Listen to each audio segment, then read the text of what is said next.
Бұл әңгімені ұзақ уақыт ішімде сақтап келдім. Қорықтым.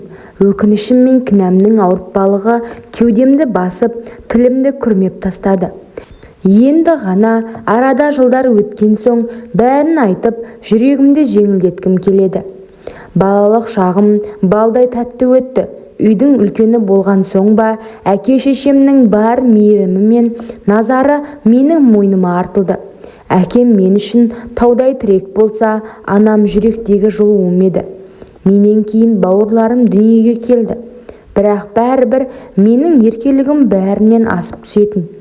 Әкем менің күлкім үшін бәріне дайын, жанын беруге әзір еді.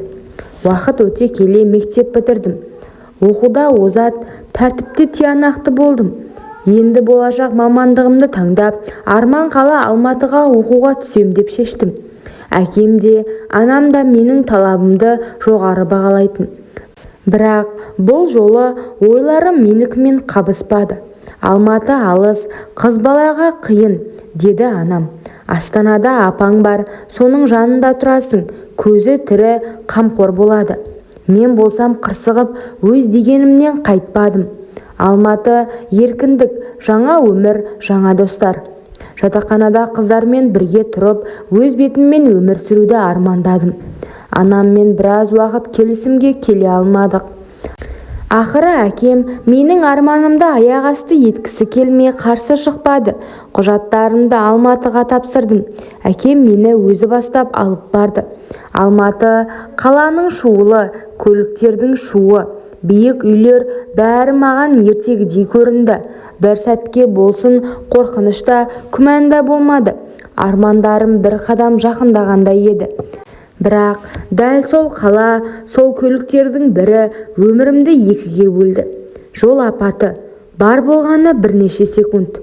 Әкем сол жерде жан тапсырды. Мен тірі қалдым. Бірақ өмір бойы аяғым сылтып басқан мүгедек атандым. Бәрі көз алдымда. Әкемнің қолымды ұстап қасымда отыруы. Көліктің шиқ еткен үні. Сол сәттен бері санамда бір ғана сұрақ. Егер анамды тыңдағанда, Астанаға кеткенімде бәрі басқаша болар ма еді? Бұл менің тағдырым. Армандардың құны кейде тым ауыр болатынын мен сонда ұқтым. Қазір өмірім жаңа арнаға бұрылды. Әкемсіз, бірақ әкемнің арманын арқалап өмір сүріп келемін. Ол менің бақытты болуымды қалады. Сол үшін мен сүрінсем де қайта тұрып алға жүруге тырысамын. Мен қатты қайғырдым. Қанша рет ішімнен неге мен деп сұрадым. Жауап жоқ. Уақыт тоқтап қалғандай. Жанымнан жақыным кетіп, аяғымнан айырылып, өмірімнің бәрі бір мезетте қара түнекке айналды. Өз-өзіммен үнсіз жататынмын. Қабырғаға қарап, ештеңеге қызықпай, тамақтың дәмі де, күннің нұры да сезілмейтін. 3 жыл бойы өмірден түңіліп, өзімді тірі өлік сияқты сезіндім. Бірақ мені ұстап тұрған тек әкемнің сөзі.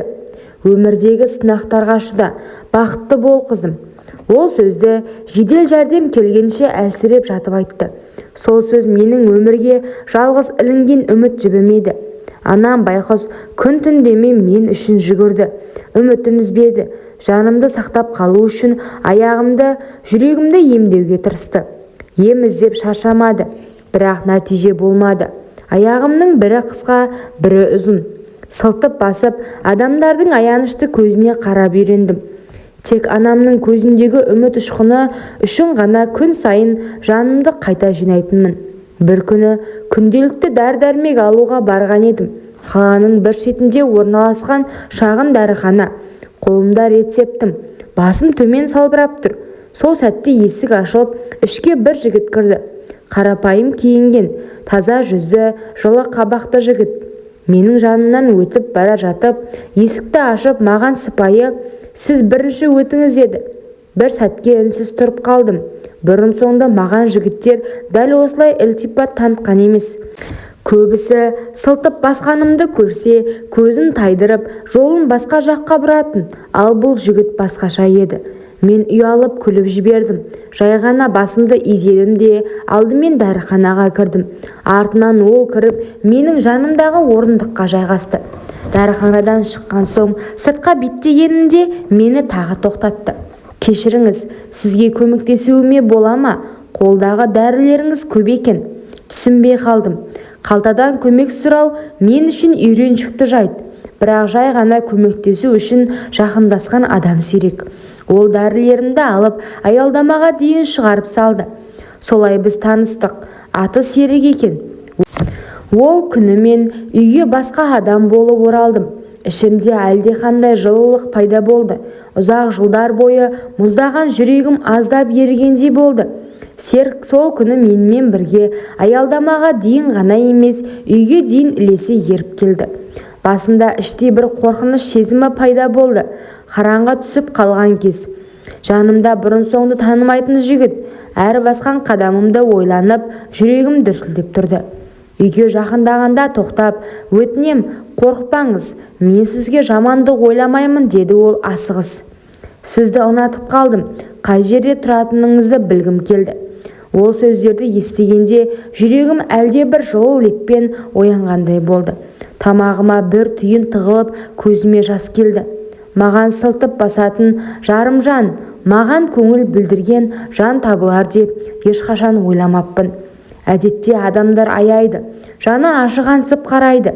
Ал мына жігіттің жанарында аяныш емес, шынайылық, жылулық бар еді.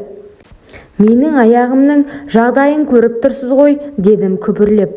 Ол болса жымиып, мен адамның жүрегіне қараймын. Сіз өте сымбатты, көз тартатын жансыз, ал кемшілік бұл өмірдің сынағы ғана. Мен намаз оқимын, деді сабырмен. Раббым әр пендесіне түрлі сынақ береді, кейбіріне сырттан, кейбіріне іштен. Бірақ ең бастысы жүрек. Сізде таза жүрек бар, мен оны сездім. Сол сәтте мен бұрылып теріс қарадым. Қуаныш пен қорқыныш аралас сезім. Іште қуанғаным рас. Жылдар бойы кеудемде көмескі тартқан әйелдік сезім қайта ояна бастағандай болды. Мен өзімді әлде қайда жеңіл сезіндім. Аяғымда ақау болса да әлі де адаммын.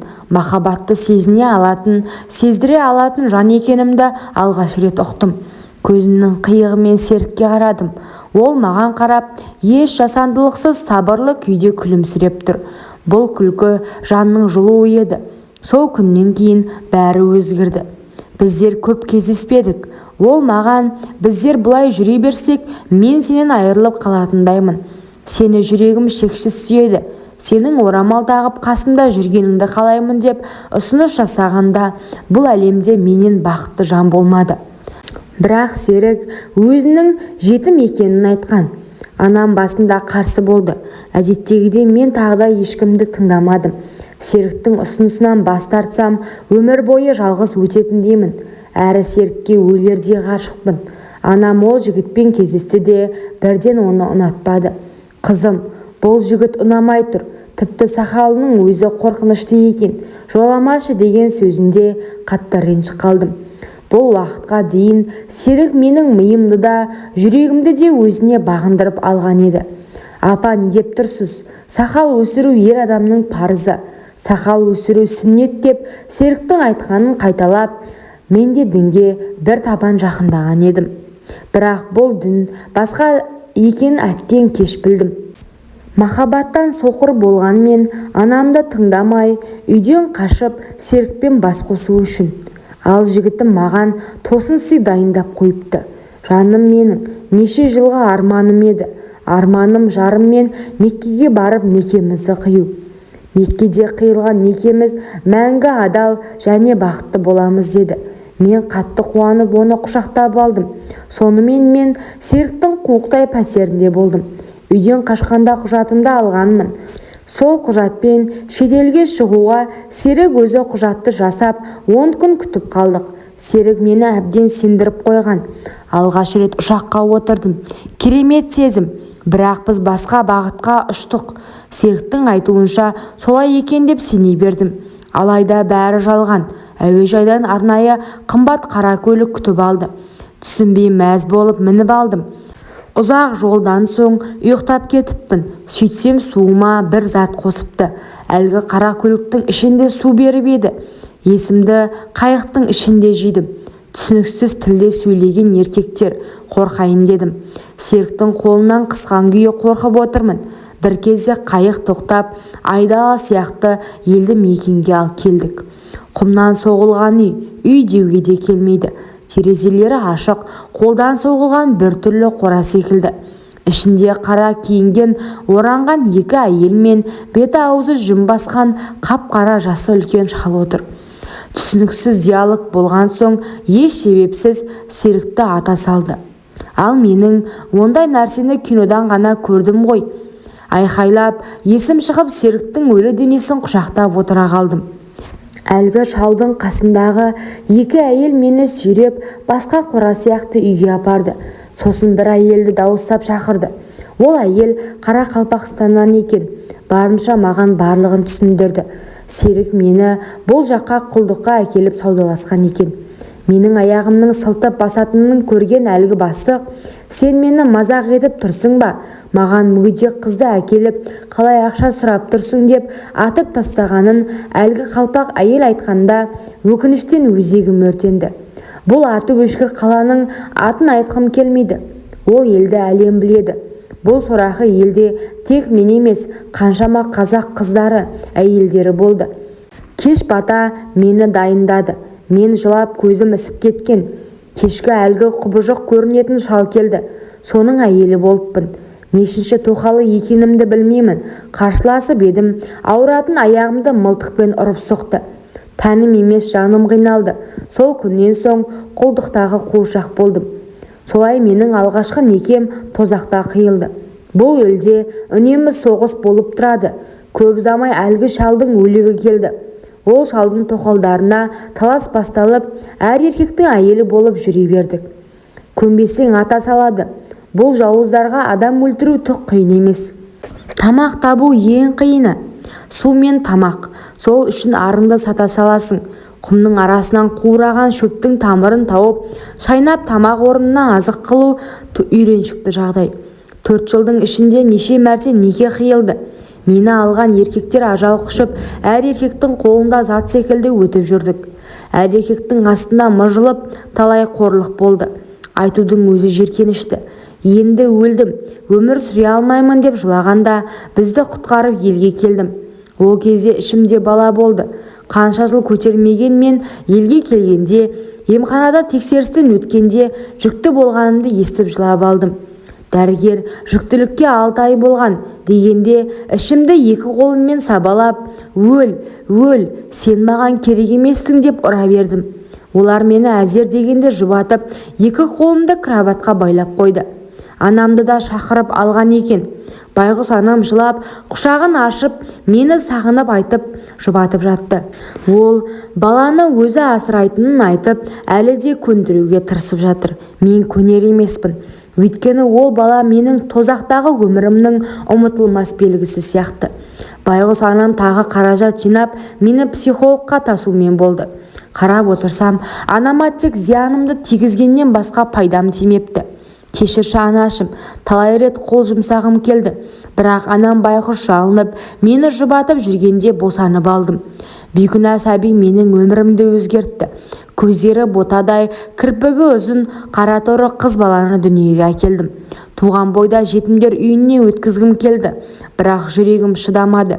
Қызымда менің азапты өмірімді қайталаса ше, мен сияқты азап көрсе ше. Жоқ, шыдай алмаймын. Көз жасыма ерік беріп, кішкентай қызымды құшағыма басып, мәңгі қорғауға ант бердім. Сол кезде мен бәрін түсіндім. Мен үшін анам қанша рет қиналғанын. Қазір қызымның әкесі де, анасы да өзіммін.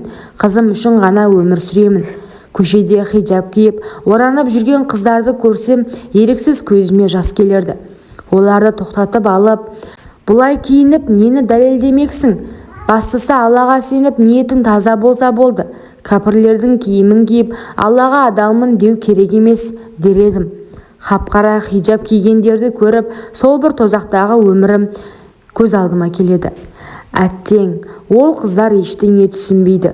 Ол тозаққа барып келсе, киіп жүрген хиджабтарын аяқпен езіп, отқа тастар еді.